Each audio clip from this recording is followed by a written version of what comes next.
नमस्कार बच्चों, कैसे हैं आप सब। उम्मीद है आप सब बहुत अच्छे होंगे और आप लोगों की पढ़ाई लिखाई बहुत अच्छे तरीके से चल रही होगी। तो एक बार फिर से आप सबका बहुत बहुत स्वागत है आपके इस रुपेश सर ट्यूटोरियल्स चैनल में।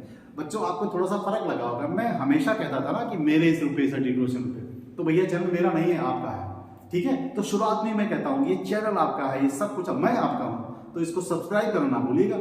और मैं इसी प्यार से आपके द्वारा जो मुझे मिलेगा उसी से मैं आगे बढ़ता चला जाऊंगा। जैसे कि मैंने अभी त्रिभुज का इंट्रोडक्शन आपको दिया था अपने पिछले वीडियो में, और उसी के आगे मैं आपके प्यार की वजह से फिर आपके सामने आया हूं एक्सरसाइज 6.1 लेकर, जिसमें आपको बहुत छोटा सा काम करना है। एमसीक्यूज टाइप के क्वेश्चंस हैं, फिलअप्स वाले क्वेश्चंस हैं, उनको आपको करना है। तो बच्चों, मैंने क्वेश्चंस यहाँ पे लिख रखे हैं, हालांकि बड़ी मेहनत लगी है करने में, लेकिन मैं मेहनत से हट जाने वाला नहीं हूँ, क्योंकि मुझे आपकी नैया पार करके दिखानी है। और मैंने ये क्वेश्चंस आपके लिए लिख रखे हैं और इन क्वेश्चंस को मैं कॉन्सेप्ट को बताते हुए आपके लिए लेकर चल रहा हूं। तो आइए शुरू करते हैं आज का ये क्लास। तो बच्चों, चैप्टर नंबर 6.1 एक्सरसाइज नंबर है और चैप्टर नंबर 6 है ट्राइंगल। इसका परिचय मैं आपको दे चुका हूं। अब हम लोग बढ़ते हैं एक्सरसाइज 6.1 पर। तो बच्चों, कुछ क्वेश्चंस यहाँ पर मैंने लिख रखे हैं, मुझे ऑप्शंस भी यहाँ पर दिए हुए, विकल्प भी दिए हुए हैं, और वो कुछ क्वेश्चंस हैं। तो बच्चों, जो कॉन्सेप्ट मैंने आपको बताया है उसी कॉन्सेप्ट को लेकर इन क्वेश्चंस को हम करने वाले हैं। और आपके एग्जाम में एमसीक्यू की वैल्यू बहुत बढ़ गई है, क्योंकि इस बार जो यूपी बोर्ड एग्जाम कराएगा उसमें OMR पर भी आपके 20 क्वेश्चन करने वाले हैं। जो एमसीक्यू क्वेश्चन आएंगे उन क्वेश्चंस को करने की आपकी जबरदस्त प्रैक्टिस होनी चाहिए, जो कि मैं आपको कराऊंगा आने वाले टाइम में। तो उसी के लिए, उसी को लेकर ये क्वेश्चन बहुत इंपॉर्टेंट बन जाते हैं आपके लिए। तो चलिए शुरू करते हैं। बच्चों, यहाँ पे लिखा हुआ सभी वृत्त, फिर आपके पास एक स्पेस है, फिर लिखा है होते हैं। अब आपके पास दो ऑप्शन है, सर्वांगसम और समरूप। बच्चों, सर्वांगसमता और समरूपता क्या है मैं आपको पिछले वीडियो में बता चुका हूं। जो लोग नए हैं वो मेरा पिछला वीडियो जाकर देख सकते हैं, तो आपको चीजें समझने में बहुत आसानी हो जाएगी। तो बच्चों, वृत्त का मतलब ये हुआ कि आपके पास एक ये वृत्त है, देखिए, और एक ये थोड़ा बड़ा सा वृत्त। तो बच्चों, कहे तो दोनों ही वृत्त जाएंगे ना, ये वृत्त है, ये वृत्त है, दोनों वृत्त ही कहे जाएंगे। दोनों का रूप एक जैसा है, दोनों का आकार एक जैसा है, आमाप अलग अलग है। आमाप का मतलब साइज अलग अलग है। तो ये दोनों त्रिभुज वाली, तो ये दोनों जो वृत्त होंगे वो सर्वांगसम ना होकर क्या हो जाएंगे, समरूप हो जाएंगे। मैं यहां पर फिल कर रहा हूं आपके लिए, ये वृत्त जो होंगे वो क्या हो जाएंगे, समरूप हो जाएंगे। अब हम यहां पर पढ़ते हैं सभी वर्ग। बच्चों, वर्ग क्या होते हैं मैं आपको यहां पर फिगर बना के बताने वाला हूं। तो बच्चों, वर्ग ऐसा होता है जिसकी चारों भुजाएं बराबर होती। अब बच्चों, दुनिया में जितने भी वर्ग आप बना लीजिएगा, सबकी भुजाएं तो आपस में बराबर होंगी। ओके, तो सारी भुजाएं बराबर होंगी और सारे कोण क्या होंगे, 90 अंश होंगे। तो संगत कोण बराबर हो गए और भुजाएं बराबर हो गई। तो बच्चों, फिर वो त्रिभुज क्या हो जाएंगे, सॉरी, वो वर्ग क्या हो जाएंगे, समरूप हो जाएंगे। वो वर्ग क्या हो जाएंगे, समरूप हो जाएंगे। अब हम बढ़ते हैं नेक्स्ट क्वेश्चन की ओर। सभी, फिर आगे लिखा हुआ डॉट डॉट डॉट, फिर आगे कहता है त्रिभुज, मतलब जितने भी त्रिभुज होते हैं उनमें से कुछ विशेष प्रकार के त्रिभुज होते हैं। आपको उन्हें बताना है कि वो त्रिभुज तुम्हारे समरूप होते हैं या सर्वांगसम होते हैं। तो इन्होंने कहा कि सभी त्रिभुज, बीच में पता कर खाली ना, तो आपको उस त्रिभुज का नाम बताना है जो आपस में समरूप होते हैं। तो उनका रूप कैसा होना चाहिए, समान रूप होना चाहिए, एक जैसा रूप होना चाहिए। तो बच्चों, यहाँ पर समबाहु ऑप्शन सही होगा, तो ये हो जाएगा समबाहु त्रिभुज समरूप होते हैं।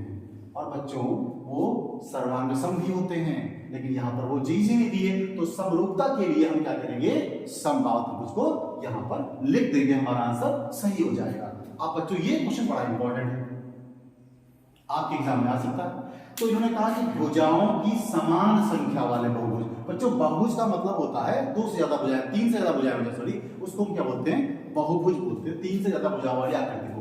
तो इन्होंने कहा कि समान संख्या वाले दो बहुभुज, मतलब अगर चार भुजा वाले दो बहुभुज आपस में मिल जाते हैं आपको, ओके, तो हुआ क्या, उनकी भुजाओं की संख्या बराबर है, तो वो कैसे समरूप होते हैं। इन्होंने कहा कि समरूप होते हैं, हमने मान लिया। लेकिन अगर समरूप हैं तो उनकी संगत कोण कैसे होंगे, पहली बात, तथा संगत भुजाएं कैसी होंगी।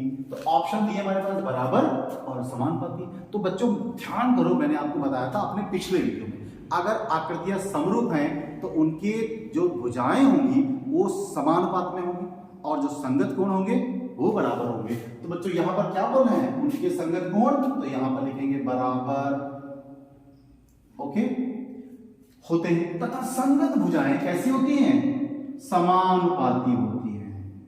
संगत भुजाएं समानुपाती होती है, मतलब अगर भुजाओं में अनुपात ज्ञात करेंगे बच्चों, पहले त्रिभुज की भुजा बटे दूसरे त्रिभुज की भुजा, एक भुजा को लेंगे तो उन सबका अनुपात क्या आएगा, बराबर आएगा। अब बच्चों बढ़ते हैं नेक्स्ट क्वेश्चन। इन्होंने क्या कहा है, दो भिन्न भिन्न उदाहरण दीजिए, इसका उदाहरण दीजिए, उसका उदाहरण दीजिए, लेकिन कैसा होना चाहिए भाई, समरूप आकृतियों के उदाहरण दीजिए। समरूप आकृतियों के आपको दो दो एग्जांपल देंगे। तो बच्चों एक ये वृत्त ले लीजिए, एक ये वृत्त लीजिए, दोनों समरूप हो गए, और एक ये समबाहु त्रिभुज ले लीजिए, एक ये समबाहु त्रिभुज ले लीजिए, जिसकी सभी भुजाएं आपस में बराबर हैं। तो ये कैसे त्रिभुज हो गए, समरूप त्रिभुज हो गए। तो बच्चों यहां पर क्या लिखेंगे, दो वृत्त और दो समबाहु त्रिभुज। ये कैसे होते हैं, आपस में समरूप होते हैं। समरूप त्रिभुजों की, समरूप जो हमारे पास आकृतियां, उनके एग्जांपल्स क्या होंगे, दो वृत्त ले लीजिए, दो समबाहु त्रिभुज ले लीजिए, दोनों आपस में समरूप हो जाएंगे। आते हैं इधर की, ये कहते हैं ऐसी आकृतियां बताइए जो समरूप नहीं है। तो भैया एक वृत्त ले लीजिए, एक त्रिभुज ले लीजिए, एक वर्ग ले लीजिए और एक आयत ले लीजिए। आप देख सकते हैं दोनों के रूप अलग अलग हैं। तो एक वृत्त, एक त्रिभुज, एक वर्ग, एक आयत, दोनों आकृतियां ऐसी हैं जो आपस में समरूप हैं ही नहीं।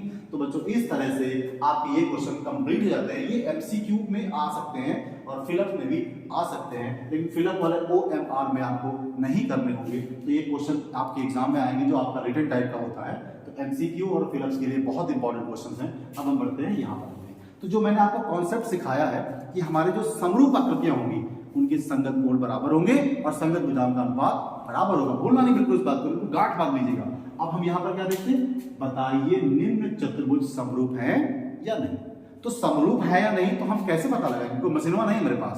तो आप करेंगे क्या, आप देखेंगे कि भुजाओं का अनुपात बराबर होना चाहिए पहली बात, और उनके संगत कोण भी बराबर होने चाहिए। तो हम यहाँ पर क्या देखते, जरा गौर से देखिए, ये 1.5 है, ये 3 है, ये 1.5 है, ये 3 है। बच्चों ये 1.5 है, ये 3 है, ये 1 पॉइंट है, ये 3 है। जरा देखिए ध्यान से, अगर हम यहां पर 1.5/3 करें तो बच्चों कितना आएगा, 1/2।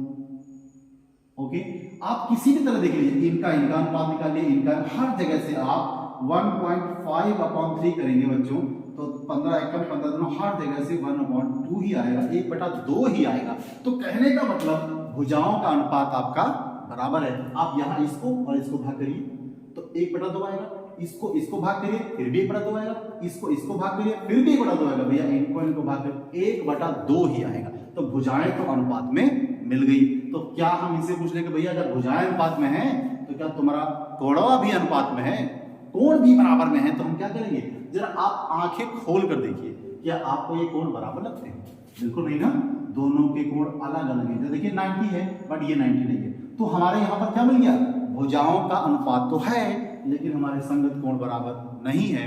इसलिए ये आकृति, ये चतुर्भुज किसी कीमत पर हमारे लिए समरूप नहीं हो सकते। अब जब समरूप नहीं हो सकते तो हम इनका कुछ भी नहीं कर सकते। तो बच्चों इस तरह से आपकी 6.1 एक्सरसाइज बिल्कुल खत्म होती है और मुझे उम्मीद है कि ये चीजें आपको समझ में आई होगी। बहुत ही हल्के क्वेश्चन से सारे। अब हम नेक्स्ट वीडियो में आपको लेकर आएंगे एक्सरसाइज 6.2, लेकिन उससे पहले आपको बहुत ही जबरदस्त समरूपता की प्रमेय करनी होगी जो बीपीटी थ्योरम के नाम से बहुत फेमस है और एग्जाम में उसका आना जाना लगा रहता है। और इसी तरह से आपको बीपीटी का कन्वर्स यानी समरूपता की जो कसौटी है उसको लेकर एक त्रिभुज की प्रमेय होती है जो आधारभूत समानुपातिकता की प्रमेय बीपीटी के नाम से जानी जाती है। उसका विलोम भी है और वो थ्योरम भी है, बीपीटी है उसका कन्वर्स भी है। उसके बेस पर ही हम 6.2 को बहुत ही हलवे तरीके से, जैसे हलवा खाया था ना वैसे ही हम लोग कर पाएंगे और मैं आपको सिखाने वाला हूं। तो आप कहीं मत जाइएगा और चीजें आपको अच्छी लगी हो तो चैनल को सब्सक्राइब करिए और हमारा परिवार बढ़ाते रहिए जिससे मैं आपके लिए बेहतर करूं। तो अब हम आपको मिलते हैं अपने अगले वीडियो में, तब तक के लिए स्टे ट्यून। जय हिंद।